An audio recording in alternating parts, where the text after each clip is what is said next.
아멘. 이 시간에 보는 하나님의 말씀은 출애굽기 구약입니다. 출애굽기 19장 2절로 8절 말씀입니다. 출애굽기 12장 2절로 8절 상반기까지 교독합니다. 제가 2절 먼저 읽어드리고 마지막 절은 함께 봉독합니다. 그들이 르비딤을 떠나 시내 광야에 이르러 그 광야에 장막을 치되 이스라엘이 거기 산 앞에 장막을 치니라.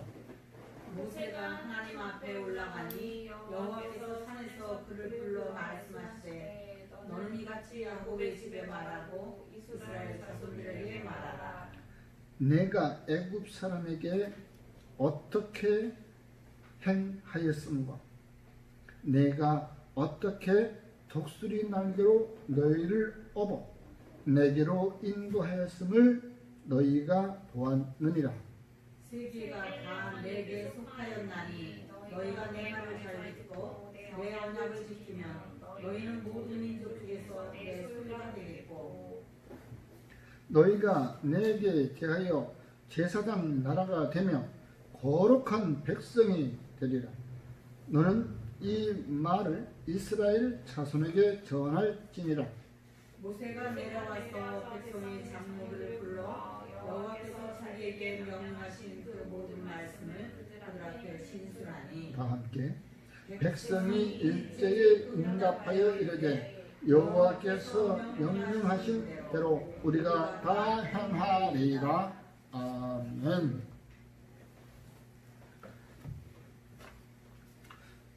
은혜 찬송 995장 부르신 후에 본문 말씀을 가지고 약속이라는 제목으로 함께 은혜를 나누겠습니다.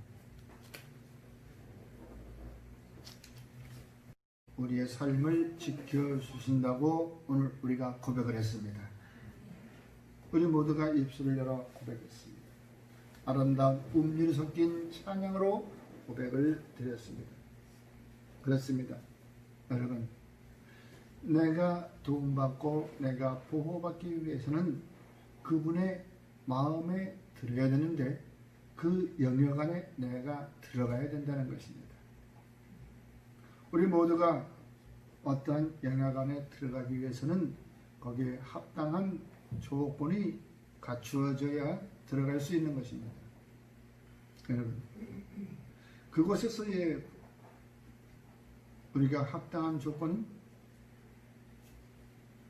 들어가기 위해서 공부를 하고 시험을 보고 또한 시험만 가지고서 안 되니까 면접을 보고 그것이 곧바로 우리가 보지 않고는 채용이 되지 않는다는 것입니다. 얼굴을 서로 맞대고 이야기를 나눌 때 그 속에 들어있는 그 사람의 그 심령을 파악할 수 있다는 것이죠. 글로써 문자로서 머리 좋은 사람들은 좋은 점수를 받을 수 있을 거고 머리가 좀 우둔한 사람은 점수가 낮은 점수를 받을 수 있지만 그러나 어느 정도가 되면은 그 한계선이 있어서 그걸 커트라인이라고 하는데 그 커트라인을 넘은 사람들에게는 합격 통지서가 하고 면접 일자가 정해진다는 것입니다. 요즘엔 면접을 하기 위해서 사람들이 어때요? 남자들도 성형수술을 하고 있습니다. 왜? 첫 인상을 우선 좋게 하기 위해서. 그러나 저와 여러분들은 이와같이 호남형으로 미인형으로 부모님으로부터 물려받았으니 얼마나 이익입니까? 첫째, 남들과의 대화에서 거부감을 느끼지 않습니다. 왜? 인상이 좋으니까. 그러나 그 속에 들어있는 마음까지도 그 상대의 마음에 흡족하다면 얼마나 좋겠습니까? 그런데 하나님께서는 오늘 너무나도 사람들이 많아진 상태에서 내 백성, 내가 선택한 내 백성들을 그 애굽 땅에서 이끌어내며 더 좋은 땅으로 들어갈 수 있는 그곳으로 들어가기 위해서 이제 약속을 합니다. 바로 그 약속에 합당한 사람들만이 그 하나님이 정한 그 땅으로 들어갈 수 있는 것이죠. 그런데 이 백성들을 오늘 본문에서 백성들은 이야기도 들어보지 않고 먼저 모세 지도자가 하나님을 만나고 하나님과의 약속에 대한 명령을 듣고 내려와서 얘기하니까 모두가 다 한 목소리로 뭐라고 했어요? 백성이 일제히 응답하여 이르되 여호와께서 명령하신 대로 우리가 다 행하리이다. 참 우둔하죠. 이전에 왜? 오늘날 우리가 계약을 하거나 그 어떠한 그 조건을 갖추려면 그걸 들어보고서 계약을 하죠. 우리가 문자 계약서 내용을 살펴보지 않고 계약합니까? 계약서 내용을 살펴본 뒤에 내게 유리하면 예 하고 계약서에 도장을 찍잖아요. 그런데 오늘날 이 백성들은 계약서 도장을 찍기 내용을 살펴보기도 전에 네, 다 행하겠습니다 하고 약속을 해버렸던 거예요. 왜? 모세가 행했던 일, 애굽 땅에서 행했던 일을 이 사람들은 다 보았기 때문에 우리를 도우시고 우리를 이끄시는, 우리를 보호하시고 지키실 하나님이니까 오죽 우리에게 잘해줄까? 우리에게 유익이 있을까? 내게 손해나는 일은 안 하실 거야. 우리를 그 애굽 땅에서 우리를 해주셨는데 우리는 얼마나 좋을까? 응? 그러고 털썩 약속을 해버렸어. 여러분, 이와 같이 하나님과의 약속에서는 우리가 증명서가 없습니다. 보증서가 없습니다. 그냥 서로 마음판에 새기는 것이 그것이 약속인 것입니다. 그런데 이 백성들은 그것을 너무 쉽게 약속을 해버렸어요. 오늘 그 약속에 대해서 베드로후서 1장 4절에는 이같이 나옵니다. 이로써 그 보배롭고 지극히 큰 약속을 우리에게 주사 이 약속으로 말미암아 너희가 충욕 때문에 세상에서 썩어질 것을 피하여 신성한 것들에게 함께하는 자가 되게 하려 하였느니라.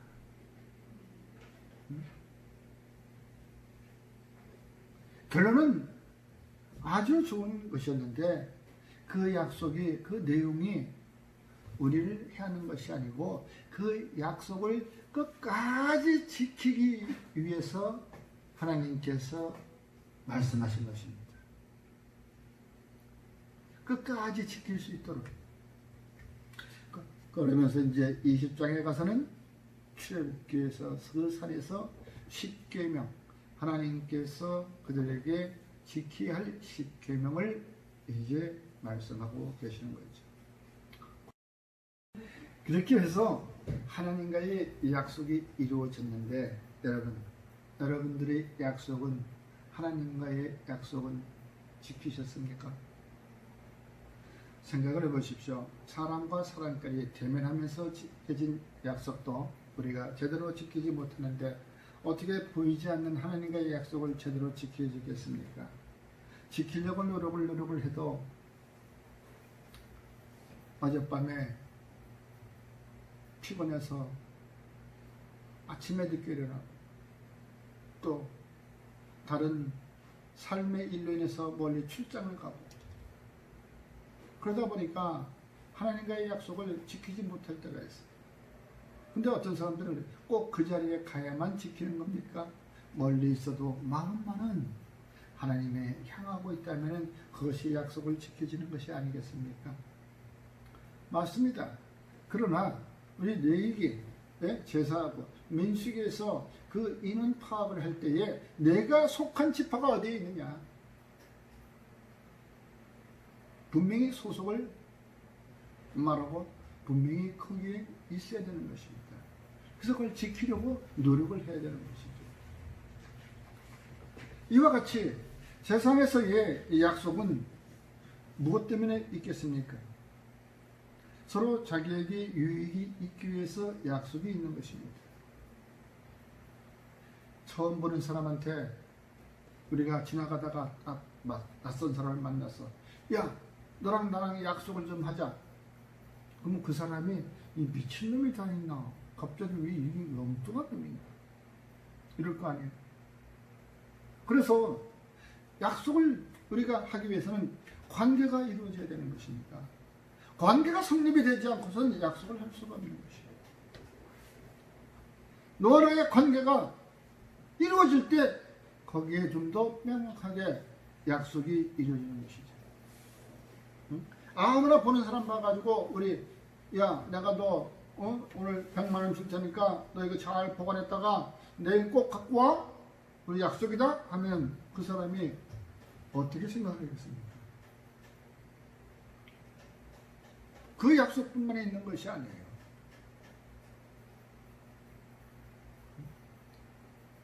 하나님과도 마찬가지예요. 하나님과의 관계가 있었을 때, 내가 그들과의 점점 가까워졌을 때, 이제 우리가 이 정도가 되면은 우리가 너와 나의 약속이라는 것이 관계가 있어야지. 3살 먹은 손주를 이뻐했더니 할아버지 시험을 쳐봤던 게 있대잖아. 그 관계가 형성이 된 게 아니야. 어느 일방적인 관계가 되어버린 거예요. 그 3살 먹은 손자가 자기가 하고 싶은 일방적인 것으로 해버린 거예요. 이와 같이 여러분, 관계가 이루어져야 약속을 할 수 있는 것입니다. 내가 집을 내놨을 때도 복덕방에다가 이거 얼마였냐고 조건을 걸어줍니다. 이것은 내 7억에 내주십시오. 언제까지 좀 빨리 팔게 좀 해주십시오. 그런데 느닷없이 그런 조건도 없는데 어떤 사람이 야, 집 팔아라, 내가 살게, 그런 건 없잖아요. 지나가는 사람한테 야, 이거 내 집을 7억에 내놨으니까 내가 집 사라, 그런 건 없잖아요. 하나님과의 관계에서는 일방적인 관계가 없습니다. 일방적인 약속이 있는가 하면 쌍방의 합의된 약속이 있는 건데, 일방적인 약속은 그건 다시 말하면 명령인 것입니다. 명령. 일방적인 관계에서 내가 그 가족이 됐다면 그 가족의 가장으로부터 받은 규율이 있는 것입니다. 그건 일방적인 것입니다. 그러나 쌍방, 양방적인 것은 서로가 합의하여 이루어지는 것입니다. 근데 오늘은 하나님께서 우리에게 애굽 땅에서 내려올 때 내 백성들을 분명히 해주시고 보호해 주신다고 말씀하셨다는 것입니다. 그 대신에 내가 하는 명령을 너희는 지켜야 할지니라. 그러니까 백성들이 예 하고 어떤 명령인지도 모르고, 그것이 바로 십계명인 것입니다. 그 십계명을 지켜라. 그리고 그들과 함께 그 관계를 이루기 위한 십계명을 보고 이제 약속이 이루어집니다. 그러면 약속한 그 관계에 한 사람들은 뭐가 있어야지? 내가 이 약속을 지킬 것인가 안 지킬 것인가, 내가 저와의 약속을 이루어질 것인가, 할 것인가 말할 것인가, 분별의 능력이 있어야 되는 것입니다. 어떤 누가 내게 아주 좋은 조건으로 접근을 해왔습니다. 야, 이거 요번에 기회야. 이 기회를 놓치지 마라. 너 돈을 많이 벌 수가 있어. 10원을 투자하면 100원을 벌 수 있어. 그러니까 1억을 투자하면 또 100억을 벌 수 있어. 눈이 번쩍 띕니다. 이 세상에 그러한 계산법이 있습니까? 그러한 거래의 상거래법은 없습니다. 세상에서는 내가 수고한 것만큼 그것만 있는 것입니다. 수고하지 않는 자, 먹지 않는 자, 일하지도 않는 자, 먹지도 않는 자. 이와 같이 우리는 분별의 능력이 있어야 될 줄로 믿습니다. 구분할 줄 모른다면 아무나 덥석덥석 물었다가 큰일 납니다. 아무나 약속했다가 큰일 납니다. 그런 일이 오늘 얼마나 많습니다. 다단계라든가 방판이라든가 아주 달콤한 말로 속여가지고서 계약을 하고 나면은 빼도 박도 못해. 분위기에 휩싸여가지고 맞습니다. 우리가 분위기에 휩싸여서 가다 보면은 그냥 털썩어져. 그 방문 판매가 그런 거예요. 왜 나이 먹은 사람들이 많이 가냐면은 나이 드신 분들은 외로워요. 찾아오는 사람도 없고 일거리도 떨어졌어. 그러니까 누가 옆에서 야 여기 가면은 야 아주 그냥 꽃미남 같은 손자들이 와서 우리에게 할머니 언니 누나 하면서 큰 말 붙여주고 또 몸에 좋은 것도 주고 휴지도 한 답을 주고 라면도 한 박스 주고 거저주는 거래. 그래? 한번 가볼래? 따라갑니다. 따라가 보니까 음악 소리가 쿵짝쿵짝쿵짝 나고 젊은 꽃미남들이 나와서 마이크 들고 멘트 해가면서 어서오세요 누님들 하면서 막 와서 그러니까 옆에 있는 또 이게 스태프들은 와가지고 붙잡아 부축해서 자리에 앉혀주고 향기가 아주 향수가 나는 그런 사람들이 와서 이 할머니 할아버지한테 와서 부축해주고 웃어가면서 하니까 그냥 갑자기 긴장이 훅 풀어지는 거예요. 누구한테는 얘기 들어봤는데도 절대 가지 말라고 했는데 와보니까 그게 아니에요. 그러면서 노래도 부르고 같이 박수도 치고 그러다가 잠깐 노래 몇 마디 하다가 이제 중간에 이제 자기들이 상술이 나옵니다. 그러니까 세상에서는 그 쓰지도 않는 싸구려 제품들을 갖다가 뭐 한 3배, 4배, 5배 이렇게 비싼 가격으로 불려서 판매를 합니다. 그러면서 이야기가 이것을 뭐 3개월, 5개월, 10개월 무이자로 해주겠다고. 그러니까 가만히 보니까 우리 아들, 딸로부터 용돈을 한 달에 30만 원 받는데 이거 30만 원 다 주고 나면은 내가 쓸 게 없으니까 한 10만 원만 했으면 좋겠다. 그럼 300만 원짜리를 갖다가 30개월로 약속을 하고 물건을 구입합니다. 딱 구입하고 나서 그 다음날 집에 물건이 도착한 그 다음날부터 이제 걱정이 태산이 이거 돌아올라 이거 30만 원 이거 10만 원씩을 이거 어떻게 갔나. 이 우리 아들 딸들이 경기가 좋아가지고 꼬박꼬박 30만 원씩 용돈을 줬으면 내가 그걸로 할 텐데 이제 불안한 겁니까? 요번에 용돈이 들어올 건가? 좀 늦을 건가? 말 건가? 걱정입니다. 어떻게 한두 달은 넘어가. 이제 마이너스 되다 보니까는 이제 한 서너 달 지나가면 이제 그때부터는 밥맛도 없어요. 그렇다고 해서 그 산 물건이 내 몸에 그렇게 좋은 것도 아니에요. 그 아들, 딸들이 와가지고 어머니, 아버지 오늘 표정이 왜 그러세요? 무슨 고민이 있어요? 말을 못해. 그러니까 자꾸 캐 묻다 보니까 이야기를 합니다. 여차해서 이렇게 샀다. 어떤 사람은 5개월 만에 아니 아버지 200만 원을 5개월 만에 무슨 수로 갚아요?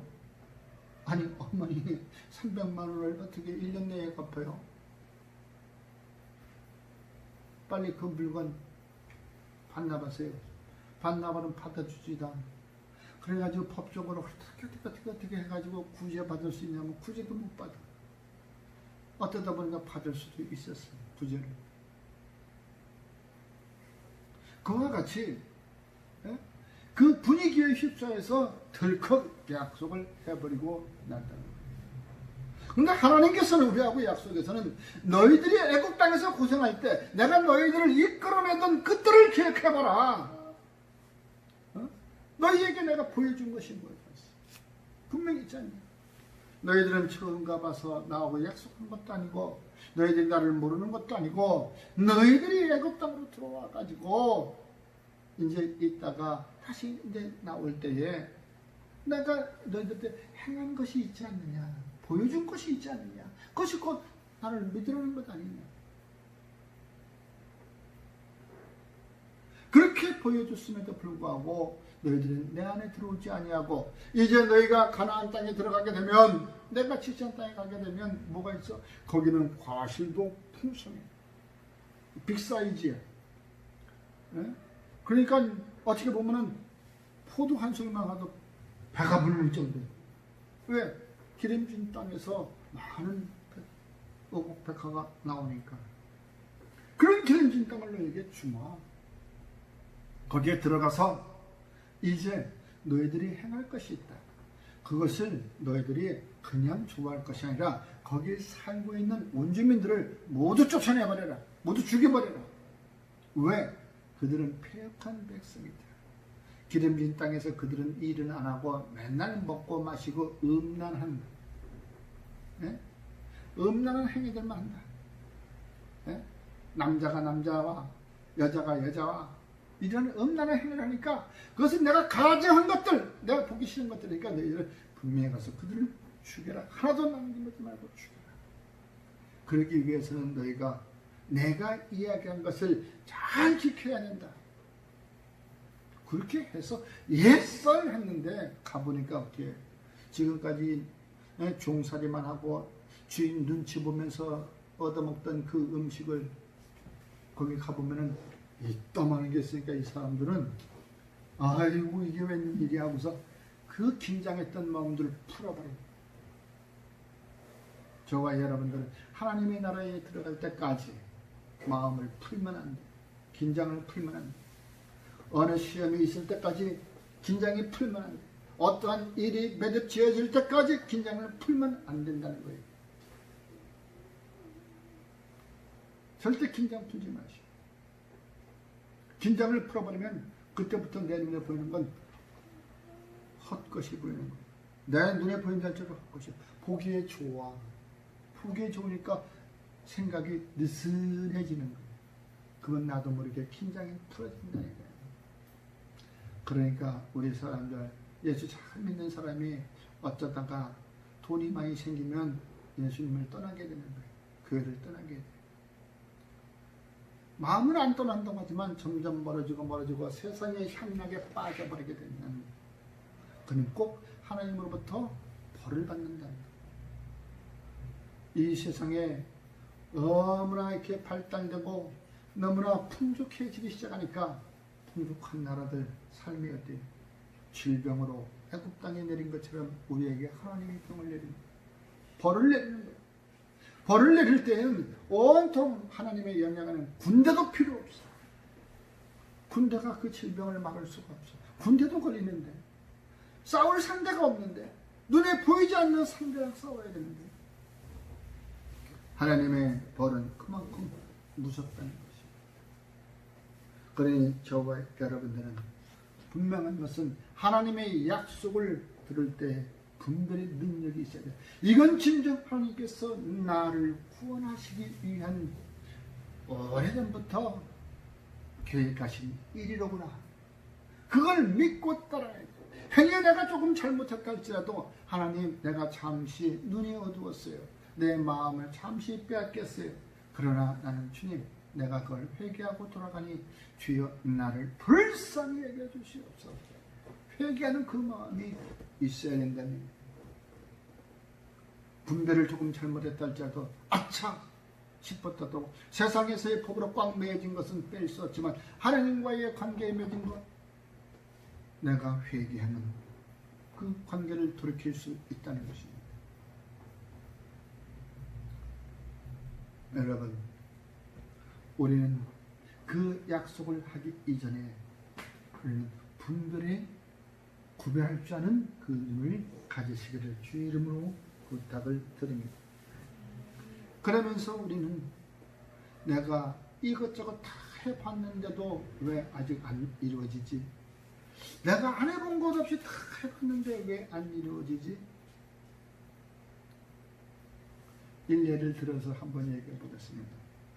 제가 어려서는 또 젊어서는 그 잘 사는 집에 가면 꼭 그 딸들이 있는데 피아노가 있는 걸 보았습니다. 그 당시에 피아노면은 지금으로부터 한 40년 전 하면 굉장히 고가입니다. 그 당시만 해도 뭐 180만원, 20만원, 200만원은 아무것도 아니고 보통 400~500만원씩은 갑니다. 하나의 그게 상품의 값어치로 되어 있습니다. 그런데 그 딸이 남들이 배운다고 하니까 배우다가 이제 느슨해집니다. 왜? 피아노가 학원 갔다 오면은 그냥 집에 와서 똥땅거리지 않아요. 학원 가서 잠깐 치고 온 것으로 끝나. 그리고 피아노는 그냥 먼지가 쌓이니까 계속 그냥 닦아주기 때문에 아주 피아노는 빛이 번쩍번쩍 납니다. 그런 아이들이 피아노를 잘 치느냐? 그런 사람들이 피아노는 잘 치지 않고 피아노는 그냥 하나의 전리품으로 남겨놓은 것처럼 남겨놨다는 것이죠. 그런데 대부분이가 그렇습니다. 그러다가 한 1년 편하고 내다가 이제 저거 하면 재미가 없으면 그만두고 거기다가 양말 널어놓고 책장 쌓아놓고 물건 놓기가 올려놓기가 참 좋아요. 거기다 올려놓고 말아버리는데, 그런데 피아노가 없는 사람들, 학생들, 피아노를 그 하나 있었으면 하는 그 소망이 이루어질 때까지 피아노가 없는 사람들, 그 사람들은 학원 가서 1시간 동안 공부를 해도 열심히 합니다.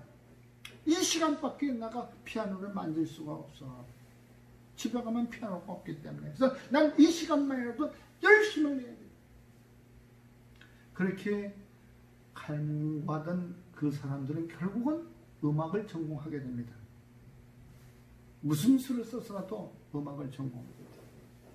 이것처럼 우리에게서 하나님께서 우리에게 복 주시고 복 주시고 복 주신다는 이것이 우리에게 갑자기 우리에게 부어지면 우리는 갑자기 세상 속으로 빠져나가기 쉽습니다. 왜? 우리가 생각하는 복은 영성의 복이 아니라 물질의 복을 생각했기 때문입니다. 가난에서 벗어나기 위해서, 가난에서 벗어나는 복을 받기 위해서 이들에게는 당장 물질의 복을 구했던 것입니다. 물질의 복을 구하는 것은 썩어질 것입니다. 나의 영혼도 썩어져 갑니다. 우리는 영성의 복을, 주의 나라에 들어가는 그 축복을 받아야 함에도 불구하고 많은 사람들은 그 복은 잠시 후이고 먼저 이 땅의 것을 구하기를 원합니다. 그러나 주님께서 우리에게 가르쳐 주실 때는 너희는 먼저 그 나라와 그 의를 구하라고, 먼저 그의 나라와 그의 의를 구하라고 했습니다. 그러면 이 모든 이 세상에 있는 거 다 주마. 우리는 순서를 잃어버리고 살았다는 것이죠.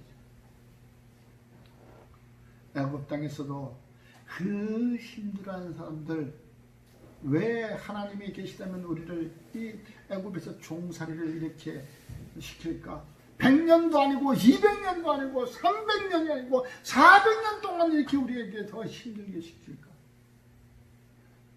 나를 구원해 주세요. 우리 백성을 구원해 주세요. 왜 안 했겠어요? 하나님께서 그것도 다 듣고 계십니다. 다 듣고 계십니다. 우리가 지금 가난하게 사는 것, 물질의 복을 주기 위해서 그 물질의 복을 줘서 허랑방탕하게 쓰지 않도록 기다려주시는 겁니다. 내가 이만한 복을 받아서, 이 물질의 복을 받아서 그것을 유용하게 쓰일 때까지 내 마음을 가르치고 있다는 것을 믿으시기 바랍니다. 저도 여기 있는 건, 저도 한참 이렇게 좀 빈털터리 했다가 조금 먹게 돈이 들어오면은 갑자기 마음이 부자 된 것 같아가지고 이것도 쳐다보고 저것도 쳐다보고 뭘 사볼까 이렇게 생각이 듭니다. 그런데 오죽하면 다른 사람들은 안 그러겠어요. 바로 그러한 생각이 없어질 때까지 하나님께서는 여러분들에게 가르치고 있다는 것을 스스로 깨닫게 하기를 기다리시는 것입니다. 그러므로 우리에겐 기다림이 있어야 된다는 것이에요. 그 기다리고 있는 순간에 내가 하나님으로부터 훈련을 받고 있는 것이다. 하나님이 직접 나를 이렇게 가르치고 있다는 것을 우리가 생각을 해보십시오. 얼마나 기뻐해야 할 일입니까? 다른 사람의 손에 내가 양육되어지는 것이 아니고 오직 주님의 손에 내가 양육되어지고 있다라고 생각하면 우리는 밥을 안 먹어도 배가 부른 것입니다. 물질이 좀 없어도 평안합니다. 행복합니다. 왜? 나는 지금 주님의 손길로 내가 양육당합니다. 주님이 지금 나를 직접 가르치고 있다라는 것을 우리는 알 수 있어야 되는 것입니다. 그래서 고난이 내게 유익이라. 이 고난을 통하여 하나님의 윤리를 알게 되었다고 시편 기자는 고백하고 있었던 것을 우리는 기억해야 되는 것입니다. 여러분, 우리에게 조금 어려워도 하나님께서, 주님께서 직접 손대고 있다는 것을 믿으시기 바랍니다. 어려운 시기에는 우리 혼자 내버려 두지 아니하고 주님께서 우리를 간섭하고 계신다는 것을 믿으시기 바랍니다.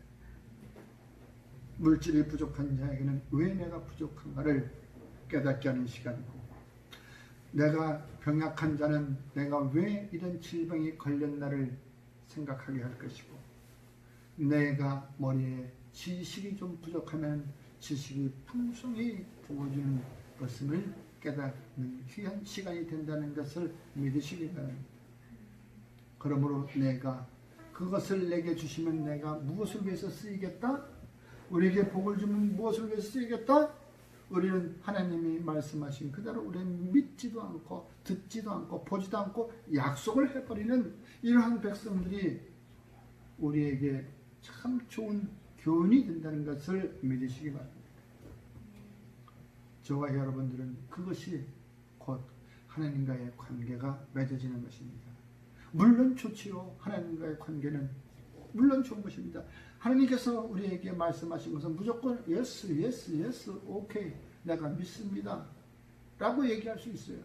그러나 한 번 얘기하면, 한 번 서원하면 그것이 지켜질 수 있도록 그 관계를 더욱 가까이 가져야 된다는 것입니다. 그것이 제1차로 내 마음의 중심이 주님으로부터 있어야 되고, 내가 교회에 가기를 더욱 힘써야 되는 것이고, 내가 주위의 사람으로 사람답게 살아가는 것은 곧 하나님의 형상을 닮았으므로 주위에 닮은 형상으로 살아가는 것입니다. 그냥 살아가는 게 아니에요. 여기에 아이에서부터 우리 노년에 이르기까지 다 주님의 형상입니다. 한번 쳐다들 보십시오. 한번 얼굴 쳐다보십시오. 다 주님의 아름다운 형상으로들 빚어졌습니다. 웃지 마십시오. 그런데 지금 가만히 나 혼자 거울을 쳐다보십시오. 과연 내가 주님의 형상을 닮았나? 과연 내가 주님의 형상을 닮았나? 주님은 항상 이런 표정일까? 무뚝뚝한 표정일까? 찡그린 표정일까? 아니면 온화한 미소로 나에게 다가오시는 그러한 표정일까? 그러한 표정을 우리는 지어야 됩니다.